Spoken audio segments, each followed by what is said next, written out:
A quarter or two ought to do it, he said to himself. And then they'll probably leave us alone. I'll handle this, he said to Sally. But Sally seemed undisturbed by the presence of these two beggars and said to them, "Is there anything I can do for you?" Harrison was in shock, determined to protect Sally from this situation, which clearly she did not understand. Sally, however, remained calm. "Yes, ma'am, we do need something." "Well, here it comes," said Harrison, stiffened, looked at the two men, particularly at that boy that was shivering, thought to himself, "What could I do anyway?" And then immediately dismissed the thought. "Could you tell us the time?" asked the older man. Sally glanced at her watch and she told him the time. And the man nodded his thanks, didn't say another word. Harrison and Sally walked on. Harrison was really upset at Sally. Why did you speak to the man? He's just a bum, you know. He was cold. He was in need, she said. Besides, sometimes you got to take a chance on someone. In a close-by jewelry store, Sally soon found a set of diamond earrings that Harrison knew his wife would love. At the same counter, she picked up a watch, probably for her husband, Harrison thought. On her way back to the office, he once again encountered the man and the boy, and Sally stopped and opened her bag and gave the man the watch. The man was as shocked as Harrison was at the gift and placed it on his wrist.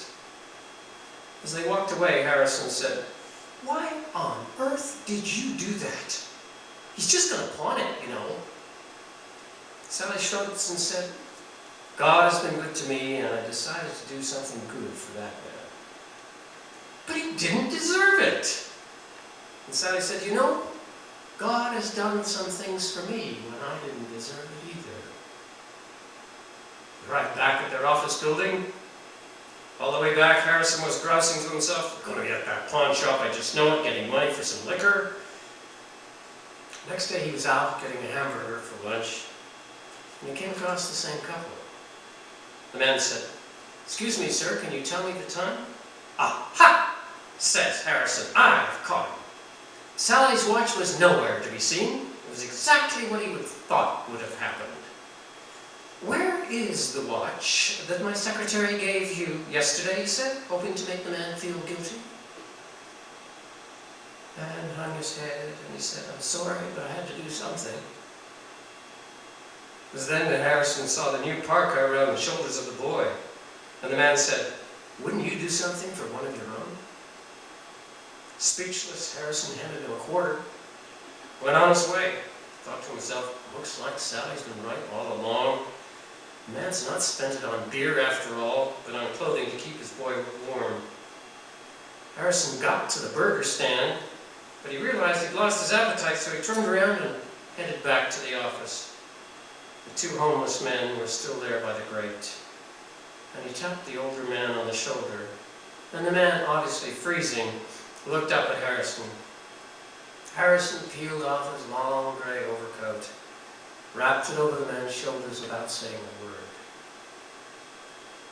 Harrison got cold enough on the way back to the office that his teeth began to chatter. But he said, "You know, it was one of the warmest trips I've ever made in my life." Christmas had come to Harrison. Love in a stable. Love and self-respect for yourself, to shake the dirt off. Love at a steam vent. The one who was born in the stable would one day say, "You shall love your neighbor as yourself, and in that you do it unto one of the least of these brethren of mine, you do it to me." When we can be like the mule, when there's dirt shoveled at us, we can use it to rise higher. We can be like the innkeeper and realize that when our inn is full, we can think outside the box and change history. Like Harrison, we can learn that compassion is so much better than judgment.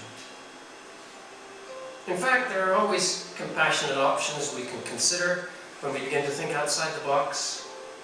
Using dirt to rise higher, accommodation in a stable, an act of compassion turning into a watch, which turned into a parka and an overcoat. For if there is love, there is hope that one may have real families, real sisterhood, and brotherhood, and real Christmas.